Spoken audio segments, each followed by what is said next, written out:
यो चाहिँ आजको श्रमदानमा तान्ने पाइपहरू हो।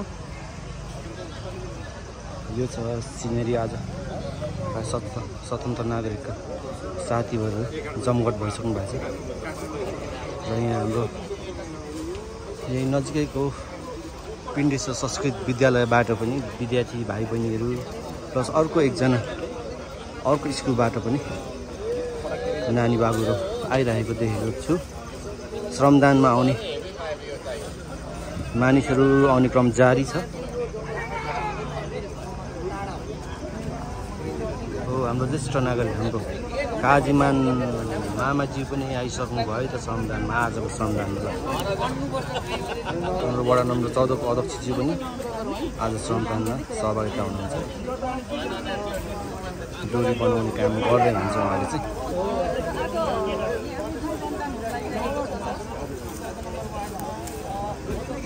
अब यो यहाँ कुन ठाउँबाट चाहिँ पानी ल्याउनको लागि पाइप बिछाउन लागिरहेको छ? यो चर्दो खर्दोको पानी चाहिँ यहाँ आउनको लागि अहिले श्रमदानको अभियान गरिराखेको छ। अनि यो पानी चाहिँ तपाईँलाई पहिले माथि टङ्की बन्दाखेरि जुन पाइपलाइन विस्तार गरेको थियो नि 10 इन्चको तल यो 13 नम्बर वार्डको यो जङ्गलको फेदसम्म आइसकेको छ। त्यहाँ हामीले त्यो अस्ति भल खोल्दाखेरि त्यहाँ पानी पनि वास्तव खोलै जस्तो तरिकाले आयो। त्यही पानीलाई चाहिँ अहिले यो हामीले जुन एउटा टङ्की बनाएको छ यो 77-78 बनाएको टङ्की हो। त्यो टङ्कीलाई फेरि मर्मत गरेर प्रदेश सरकारले के बजेट विनियोग गरेको थियो त्यसलाई मर्मत गरेर त्यो पानी हार्न सकेका थिएन। नगर प्रमुखसँग अनुरोध गर्दाखेरि अनि उहाँले एकदम राम्रो कुरो हो, यसलाई चाहिँ जसरी पनि पानीको व्यवस्थापन म लाग्छु गराउँछु भनेर उहाँले हामीलाई अनि यो खानेपानी बोर्ड संस्थान अथवा त्यहाँका निर्देशकलाई निर्देशन दिइसकेपछि अनि पाइप साइप किन्ने कुराहरूमा अब खरिद आदेशका कुराहरू हुन्छन् होइन। अनि फेरि टेन्डर प्रक्रियाको कुराहरू पनि हुन्छ, अलिकति सजिलो भयो। अनि त्यस कारण पाइपहरू भरिसकेपछि यो कहिले गर्ने भनेर उहाँले यही शनिबार गर्नुपर्छ भनेर उहाँले यो निर्देशन दिनुभयो। त्यही अनुसार आज हामी यहाँ भेला भएका छौँ। अब यो कतिपय कुराहरू साँच्चै नै भन्नुपर्दाखेरि श्रम संस्कृतिको सहर पनि भनेर चिनिन्छ। त्यही अन्तर्गत 14 नम्बर वार्डमा पहिले पनि एउटा हाम्रो यो भालुखोलाबाट 15 नम्बर वार्डमा लाने एउटा जुन श्रम अभियान चलाएको थियो त्यतिखेर चाहिँ हामी प्रायः सधैँ सहभागी हुन्थ्यौँ।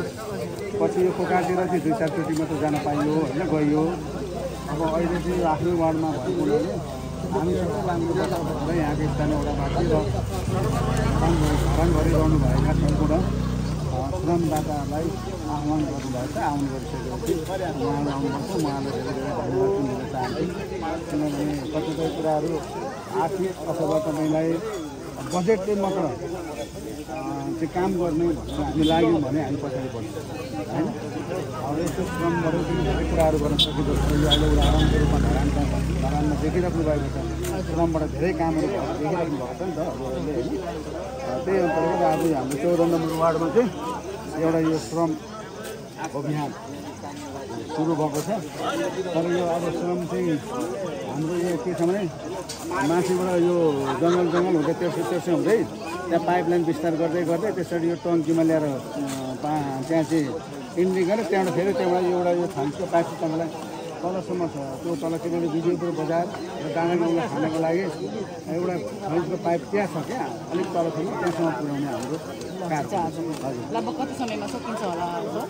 यो त अहिले यहाँ श्रमदाताले भनेअनुसार यो त 2 घन्टाभित्र हामी सक्छौँ गडागुडुङ भनेर भन्ने। उहाँहरू निकै अनुभवी हुनुहुन्छ नि त? अनुभवी चाहिँ उयो भाइहरू हुन्छ नि, उयो भाइहरू अहिले खतरा कता जङ्गलबाट जहाँ जस्तो हिजो हामीले त्यो चिनो लगाउनु पर्यो भनेर लाइन दिनलाई हिँडेको उनीहरूको गडाङ त्यो भेट पाखा भन्ने रहेछ। उनीहरूलाई सबै समय देखिन्छ। 30-35 घर खाइरहेका छन्। अर्को तपाईँलाई यो तल कुम्लुङ छ त्यसले पनि 20-25 घर खाइराख्ने त्यस्ता निजी स्रोतहरूबाट जुन पानी ल्याएर खाइराख्नुपर्छ त्यसले पनि हामीलाई केही सहजता भएको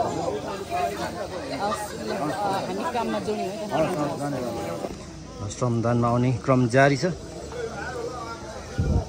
हाम्रो मेयर साहबको पर्खाइमा प्लस अरू अब यहाँका स्थानीय बासिन्दा पनि आज मैले यहाँ थुप्रै देखेँ। हाम्रो अध्यक्ष लगायत 14 नम्बरको अध्यक्ष लगायत अरू हाम्रो 14 का स्थानीय बासिन्दाहरू पनि प्रत्येक घर जस्तो चाहिँ निस्केको देखिरहेको छु मैले चिने जानेको जति चाहिँ अलमोस्ट रेडी हुँदैछ यहाँ डोरी बनाउने काम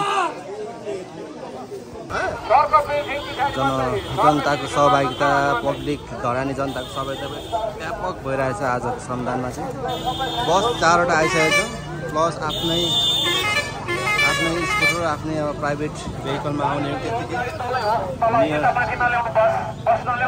साफ आइसक्नु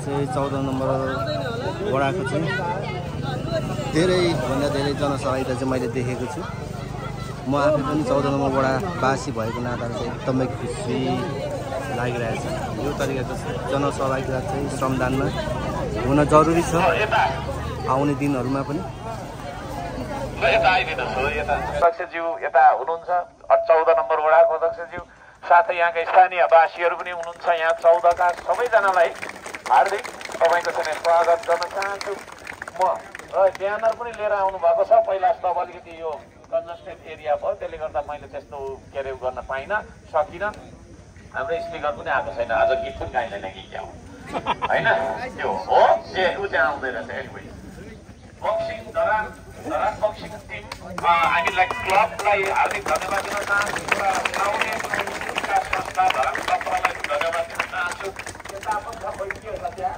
देखिन okay anyways mister and miss grace SEER हिजो पनि आउनु भएको थियो उहाँहरूलाई पनि धन्यवाद दिन चाहन्छु र ब्यानर बिनै पनि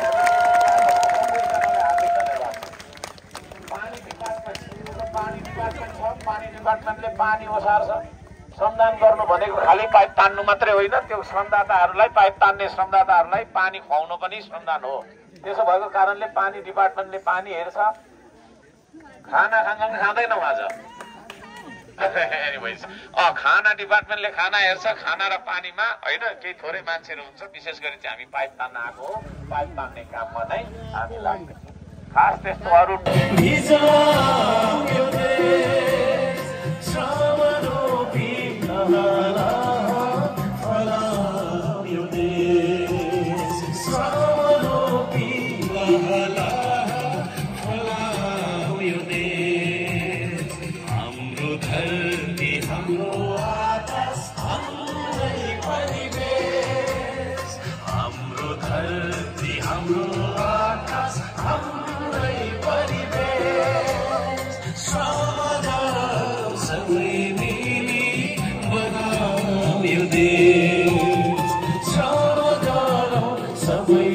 हामी मिलेर काम गर्नुपर्छ हाम्रो वडाध्यक्षज्यू पनि आउनुहुन्छ अब अर्को हप्तादेखि उहाँलाई पनि यो गीत कण्ठ हुनुपर्छ